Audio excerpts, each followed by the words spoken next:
Train ছুটেছে যখন মায়ের কাছে বাবার কাছে পড়ছি বকন বকন। হঠাৎ দেখি মাঠের মধ্যে চলন্ত সব গাছে এক এক রকম ভঙ্গি ফন্ডি এক এক রকম নাচে। ওমা দেখো নৃত্য নাটক। যেই বলেছি আমি মা বকে দেয়, বড্ড তোমার বেড়েছে ফাজলামি। চিড়িয়াখানার নাম জানো তো? আমার সেজো মেশো আদর করে দেখিয়েছিলেন পশুরাজের কেশব।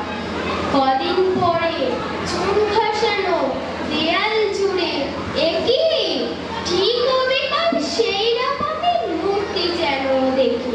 ক্লাসের মধ্যে যেই বলেছি সুরঞ্জনার কাছে, জানিস আমার ঘরের মধ্যে সিংহ বাঁধা আছে, শুনতে পেয়ে দিদিমণি অমনি বললেন, শোনো এসব কথা আবার যেন না শুনি কখনো। বলি না তাই সেসব কথা, সামনে থাকি খুব। কিন্তু সেদিন হয়েছে কি এমনই বেয়াকুল, আকাশ পানে চোখ গিয়েছে আটকে। শরৎ মেঘে দেখতে পেলাম রবীন্দ্রনাথকে। নমস্কার। অসংখ্য